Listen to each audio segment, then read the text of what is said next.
Hi, how are we all doing today? How are we feeling? Hope you're feeling good and you're making most of this beautiful day and every day really. So life is beautiful and it's a blessing to be here. It's a blessing to wake up today. Not everybody gets that opportunity. Yeah, I know I've been in spaces and places and times in my life where I felt like I was on death's doors. Like my life was about to leave me and I didn't have no hope, no trust, no safety, no ability to see the reasons to be grateful, to appreciate life, to live fully, completely and totally, without any fear, doubt or judgment, without any shame, guilt or resentment. Any of these feelings that most of us as humans seem to take on, and we might not even be aware of it. A lot of it's unconscious. I know I wasn't aware of it until I became aware of it. And the only reason I became aware of it is because I've observed my life. I've observed the ebbs and flows. I've observed the ups and downs. I've observed the cycles of, going good and then going bad and then going ugly, then going good, then going bad, then going ugly. And I just had to make a change because I was tired. I was tired of being tired. I was tired of being trained. I was tired of not knowing who I am. I was tired of being someone I'm not. So I set an intention to be different, to walk a new path, to try new things, to be more adventurous, more explorative, more experimental, more than I was, because what I was a pattern of pain and suffering aligned with what I thought was pleasures. And those pleasures was drinking with my mates, partying with my mates, eating takeaways all the time, going here, there and everywhere, buying the best clothes, shopping, making money.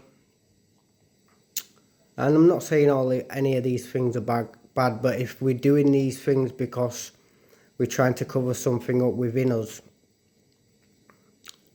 that we're not aware of, then it's just consumerism. We're consuming because something inside of us that we've not dealt with is consuming us. And we try every single way possible of escapism, running away from something that we don't know what we're running away from, and that is our true self. That is the light within our heart, the divine spark within each and every one of us. And because we're not taught this from a young age, if your parents or my parents are not holding divine qualities, divine principles, divine morals, ethics, and value their self, respect their self, appreciate their health. And everyone does it to a certain extent. I won't say everyone, because there's a lot of people in this realm in a very bad way, mentally, emotionally, physically, and energetically. And as we get older, we stop asking questions, or if we do ask questions, the questions we answer and not driven on growth and curiosity and finding an answer to better ourselves, better our health, better our mental clarity, better our physicality, better our energetic reality, and understanding that we are energy and we have an energetic frequency, we have an energetic aura. You know, it's like every living thing has an aura surrounding it, and if we don't understand that and we don't educate ourselves around that, then what will happen is that aura depreciates and it gets smaller and smaller, and then we become small, and we have the potential to be huge, humongous, to magnetize and manifest the life that we want and the life that we deserve. Because we all, deep down, if we get to the root of things, when we were children, the majority of us have been through some terrible things that we may have forgot about, we may have made ourselves forget. And through that forgetting, we leave a part of ourselves in the past. But the subconscious mind and the body never forgets. It's only the conscious mind that forgets. Because it didn't have the tools, the techniques, the space, or anyone who could hold that space from a non-judgmental place, who could educate us on the importance of addressing these wounds and bringing consciousness to these areas of life, so we can bring the pieces of us that are lost in time back into this space to be acknowledged for one. And accept the fact that we have had some painful experiences, and that's okay. You know, we can't deny any part of ourselves, because if we do, that means we're denying ourselves. And then when we deny ourselves, we become something that we're not. And through that, we can live in pain, and we cover it up with a false smile.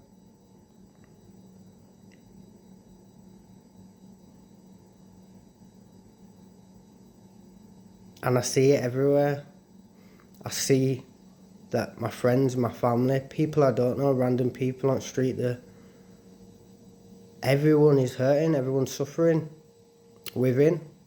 And it's because we don't feel safe. We do not feel safe. We do not feel safe to share ourselves fully, completely and totally.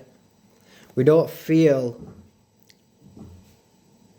like we're going to be received as we share what we're sharing, because maybe we have done in the past. We've shared ourselves, we've tried to be vulnerable, and in our vulnerability we've got laughed at or ridiculed or judged or shamed or guilt tripped or made to feel a certain way. So then we've shut our vulnerability off. We've stopped being authentic, we've stopped being true, we've stopped being transparent. And through that, we stopped being us.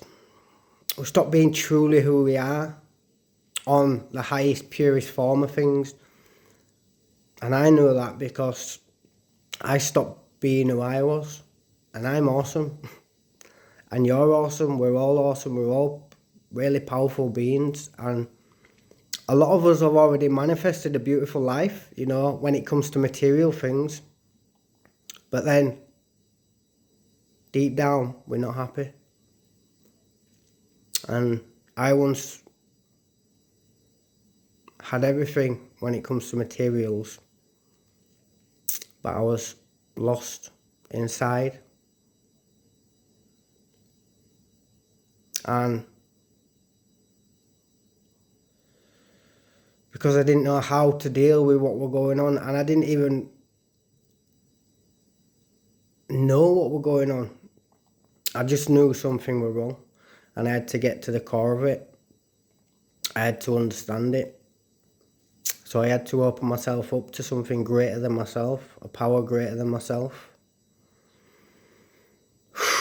to lead me, to guide me, to support me, to encourage me, to allow me to reprogram my brain so I could tap into my higher consciousness.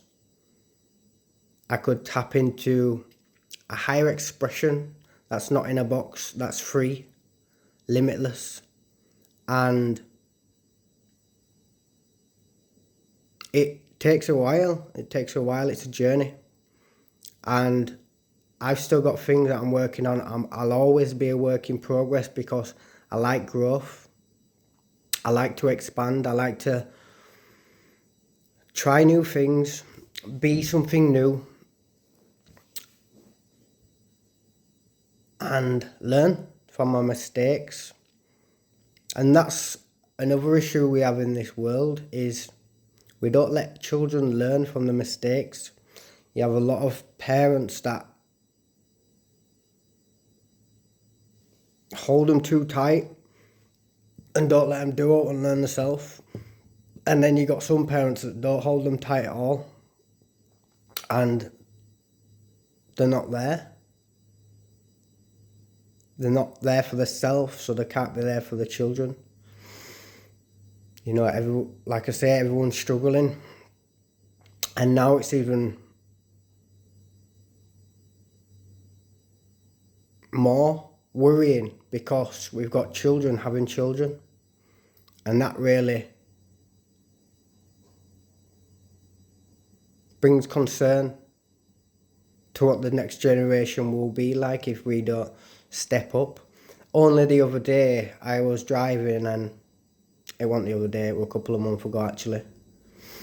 But I was driving to see my father, and I turned into the street, and luckily I was driving pretty slow, but normally there's crazy drivers just flying in and out, and this kid just run up, jumped in front of the bonnet, and I think the child had autism or something like that. And his father were at the bottom of the street drinking, just in a world of his own. I had to tell him.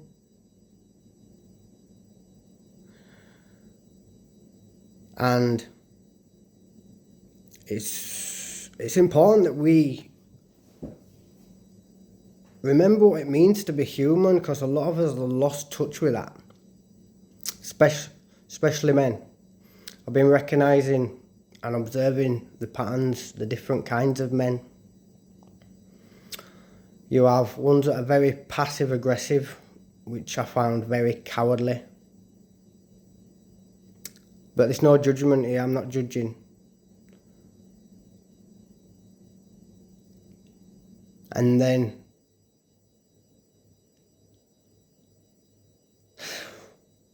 by passive-aggressive, I mean they're very arsey, they're very a certain way, and they really want to say what's on their mind,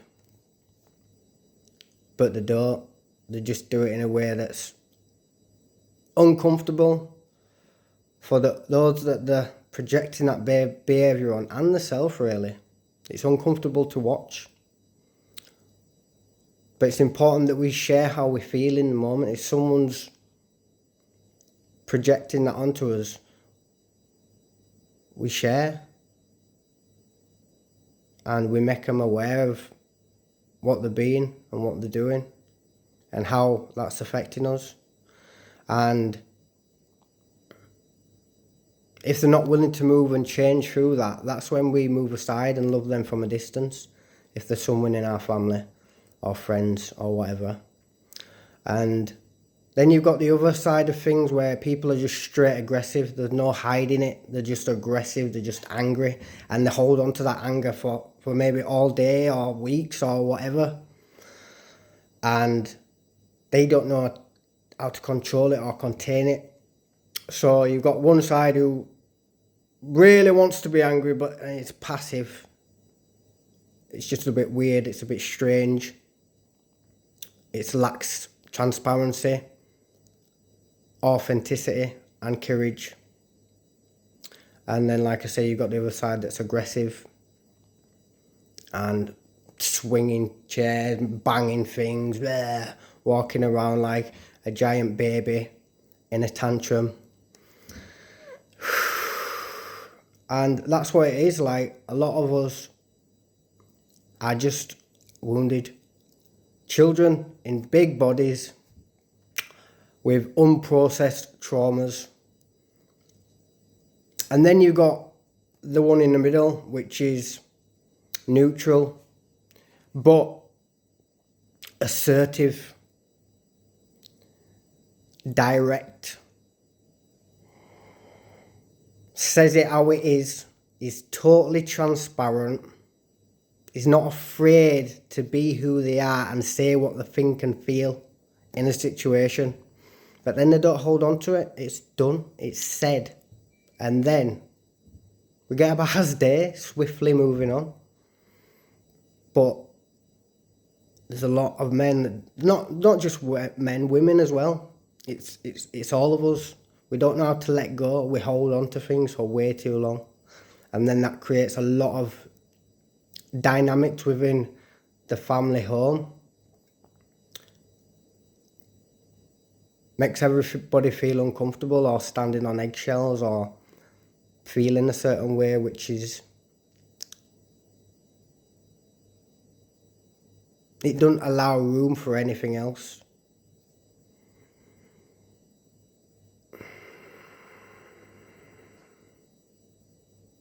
It doesn't allow growth because it's still acting out either. So the way I look at it, it's if you're aggressive, you're in fight mode. Fight. There's fight, flight and fright. Fight, flight and freeze. You're in fight. And then you've got the passive aggressive that is in maybe a freeze state, but it's... I'd see it as a mixture. A mixture.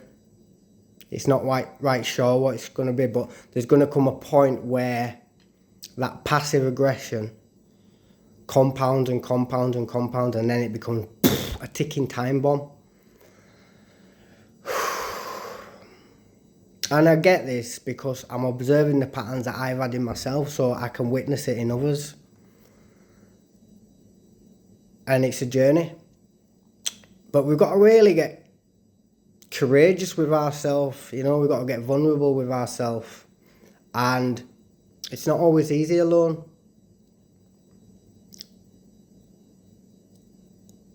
So I'm just in the process of creating a container, a safe space where we can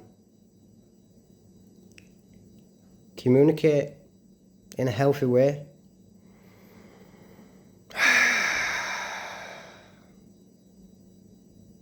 Where we can learn more about who we are in the absolute truth of things. Not who we've been, not who we can be, but who we are in this moment. And that might not be true. It might not be fully authentic. It might be a wounded personality. But everything can shift and everything can change. And in this space, there won't be no judgment. There won't be no shaming. We will share our insecurities, our fears, our doubts, our judgments, our point of view. We'll share our stories.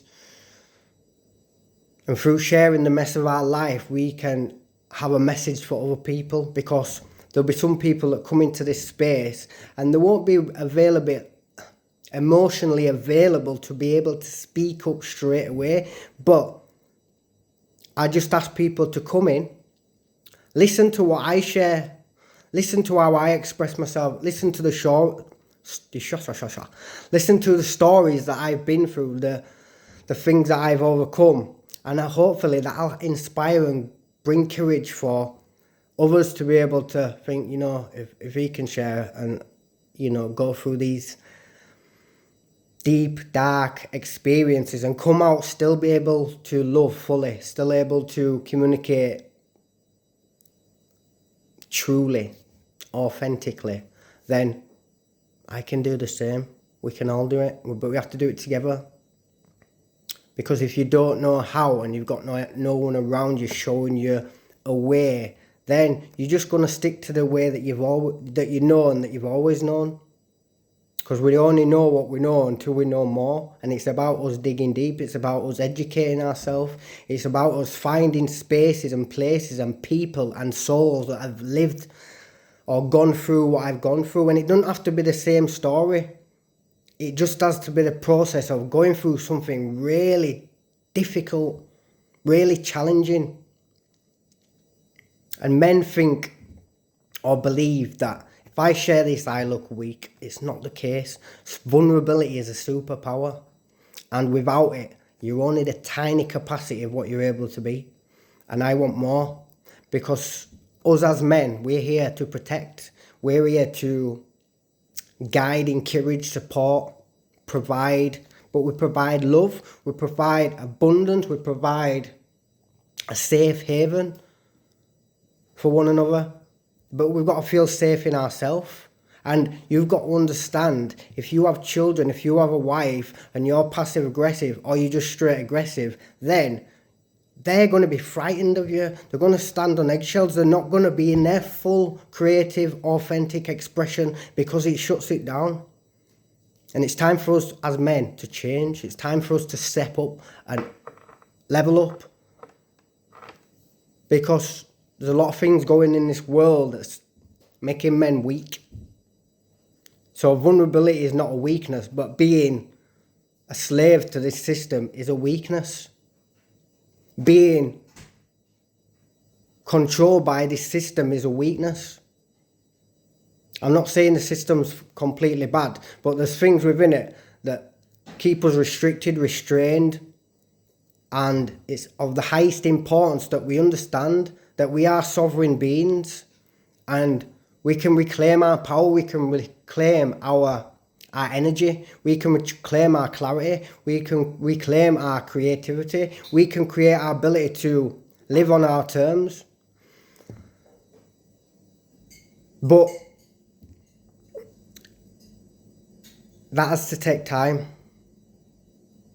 because there's things that come before that. We've got to lay the foundations. So I'm just trying to figure out who is feeling called to work in this space before I actually put it out there. I'm just putting a feeler. And if this resonates, I'd like you to share this message as well, because it's important that as many men as possible know about this and feel a call, tingles in your body, whatever it may be. You might get emotions coming up as you're hearing this because it rings true to you. And some part of what I'm saying is a part of who you are, and you might be affecting your own life, and you're affecting your kids and your wife and this beautiful planet that offers us an abundance of everything we so desire. And